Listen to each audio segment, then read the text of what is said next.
So you've been mayor, you're on city council, you deal with this on a daily basis. They talk about it on the radio shows, TV all the time. Maine's brain drain. Ben, how do we stop people from leaving? Because you and I came back. I'm not going to call myself successful, but you're a very successful guy, in my opinion. How do you get people like yourself to want to return to Maine? You wanted to raise a family, but not everybody does. So what incentives can we do? We're not going to get an Amazon up here. I mean, theoretically, I'd love it if we could, but something like that's not going to happen. So what in your mind can we do on a smaller scale to get people to stay and or come back after they've left? Well, when I did move back, I did want to settle down in this area, but I didn't even know my now wife at the time. And one of the blocks for me to thinking about making the move from Boston back to Bangor was the idea of what is there to do, and also the single scene too. And I was single before I met my now wife. I was single in Bangor for only a few months or so, but I remember thinking already at that point, the single scene for somebody in their late 20s or early 30s, and presumably older, is hard. Was that before like Tinder and online dating stuff like that? Well, online dating was around, but I wasn't into that. But online dating in Bangor, I think, would be hard because everybody knows each other. You're going to see the same people out over and over again. And people pair off really young around here. So I remember being out at bars and people had been married and kids and sometimes divorced by the age of like 25 or 26. And in Boston, people don't even really start dating super seriously until they're 30 or older. But fortunately, I met Mallory and it all worked out fine. But it was a leap. Job is, of course, probably the number one variable. I was working as a financial advisor and doing retirement planning, which fortunately you can do just about anywhere. You don't need to be in Boston or New York or one of the big financial centers. You can do it in Bangor. There's lots of people that would like to move back if they could, but they don't have a job in a field like that. Like if you want to work for NASA, just as an example, I don't know why I thought of NASA, but if you want to do that, you can't do it in Bangor very easily. So job is one, but also lifestyle. I think Bangor has done well with that over the last 10 to 15 years to make this a place where people can feel confident that I'm going to be entertained, I'm going to be stimulated, there's things to do, I'm going to be fulfilled here, whether it's artistically, culturally, just being able to go out to, whether it's Nocturnum or Blaze or Living Central or OBC or whatever it is, and know that you're going to have a good time out. Those types of things that Bangor's done a pretty good job of incentivizing business owners and supporting people to create those things. Jobs is still the number one thing, and we still got a ways to go on that. Bangor's kind of its own little pocket relative to the rural area around us, where you can work for the hospital, you can work for a bank, you can work for a law firm, you can work. Doctor, lawyer, banker. I saw a meme that said that. It said living in Maine and you're not a doctor, lawyer, banker, good luck. There's truth to that for sure. But in the brain drain thing, first of all, I'm not crazy about the brain drain term. I know everybody uses it. I use it. It implies everybody's smart left though, and I know there's a lot of good people around here that are smart that have stayed or come back, but this has also been a problem forever. And the first time I was mayor, you do a little speech when you get chosen as mayor, and I found Joshua Chamberlain's inaugural address from when he was governor in like the 1870s or 1880s after the Civil War. He was talking about the concept of the brain drain even back then. He was saying that Maine needs to be known as a great place to stay instead of a great place to be from. He called Maine, I think he called it a nursery of civilization. Like people are born here and cultivated here, and then they go out to serve the world in some capacity. I don't know. So part of it's the geography. Part of it's not having real urban centers other than Portland, and certainly parts of Bangor. But it's not really a true metropolitan area like one of these other big cities. If you're growing up and you want to live in a big city, you're probably not going to stay in Maine. But if we emphasize the recreational opportunities, I mean, Maine's got some of the most beautiful places in the world. As you know, you travel a lot. People come from all over the world to Maine. It was right in our backyard. There's clean water. There's clean air.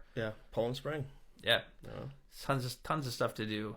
Just I don't know. We got to promote that and be proud of it. I think people forget that because even whether you live in Bangor or really any city in the country, a lot of time people don't leave their hometown. And so even Bangor, like sometimes I'll forget that the Bangor Forest exists with the bog walk and all that stuff. Or in literally 15 minutes from my door, I can be at a beautiful lake, Lucerne, like on a jet ski.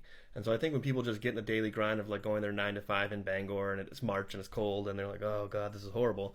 But when you're in New York City, it's also cold and horrible, and you're freezing as you run to the subway, and you're working a 9 to 5 to pay for your $3,000 a month apartment, and you don't get to do those things. So sure, there's more like concerts and art and culture and I hate to say it, more attractive dating options, but it's a trade-off. And I think it's also one of those things that I think changes over time. At least for me, like I went to LA for 3.5 years, New York 3.5 years, and then finally I was like, okay, I'm older now. I want to be back in Maine and relax. And you wanted to raise a family, so I think there's a fair amount of that. But the problem is when people originally leave, they then get their husbands and wives in the cities, and they end up having a life there and staying.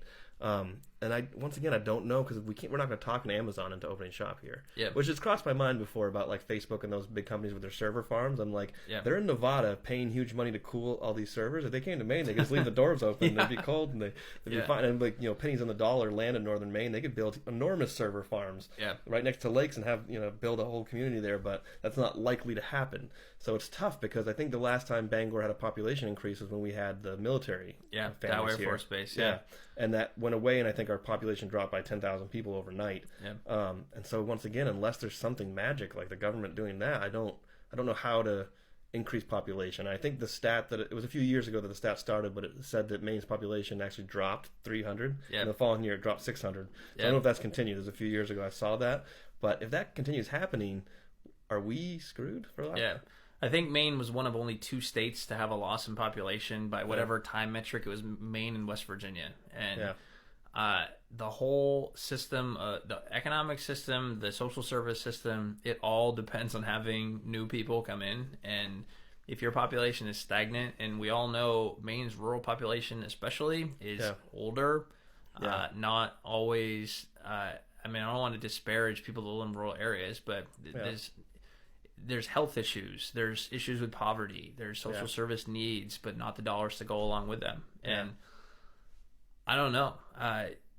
We need, it's going to sound like I'm like queuing myself up to run for governor here or something, but we need like a relentless focus on this. And I think in the LePage years, one of the responsibilities of the governor is to be a cheerleader for your state and to be super positive and promote it. And I try to do that with Bangor. I think Janet Mills has already changed the tone and tenor a lot. You got to be super positive about your state. Don't know whichever way you lean, you still need to be positive. When you have negative, angry politics, it's not good for anybody. Because that compounds on itself. Just as on the opposite side, being positive builds more optimism, I think. And there are plenty of good things to talk about, and we've talked about some of them here just at Bangor, but just with the universities, there's lots of entrepreneurial things going on at the universities, at the University of Maine, that you wouldn't think that there's businesses being spun out of an academic setting, but there are. And I think Bangor's population will grow. Unfortunately, some of it might be to the detriment of the rural areas, because if you're growing up in, Dover, Milo, Millinocket, East Millinocket, Lincoln, what are you going to do in those areas really long term? Some of those folks are coming to Bangor, which our population might swell a little bit from that. But I don't know. Long term, I worry a lot about the rural areas in Maine and Bangor too. But it would have always been kind of our own little pocket, and I think Bangor's going to be okay. And so you might not have an answer for this because once again, I don't tell any of my guests questions they're going to get. They just show up and I talk to them about random things.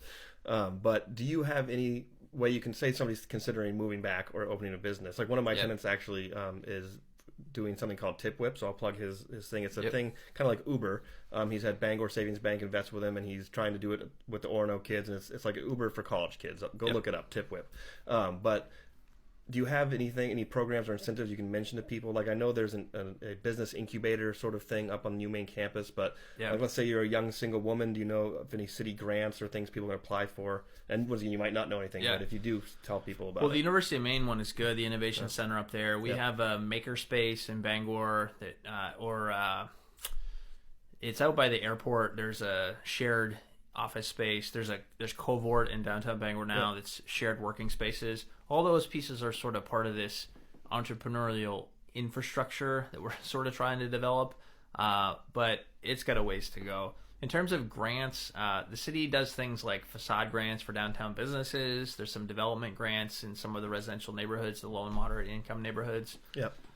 But we haven't been able to roll out anything quite as effective as saying, move here and you will get this portion of your student loans paid back, or you will get this. I heard there might be something like that coming. The for state's Maine. Working on that. Yeah. Which would be great. It would be great.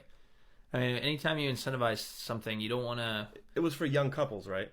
I don't know exactly. A young married couple moved back. I think it wasn't like they required you to have kids, but it was something like that. Like, come work here for a few years. Come make babies.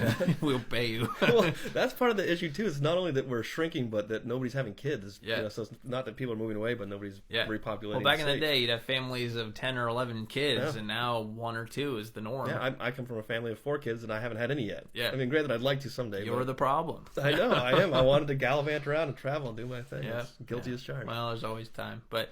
No, I mean, what we try to emphasize is just what a great place to live this is, and the work-life balance. And I mean, speaking for me personally, when I came back, I ran for city council within 6 months of moving back and got elected strongly, and there was nobody telling me no not to do that. Really, I was really proud of you, by the way, when you did that. Thanks. I think most people it crosses their mind like, oh, I could be a politician to run. So I'd always like, oh, I could do that. And I watched you do it, and I was like, oh man, like I don't know if I could do that.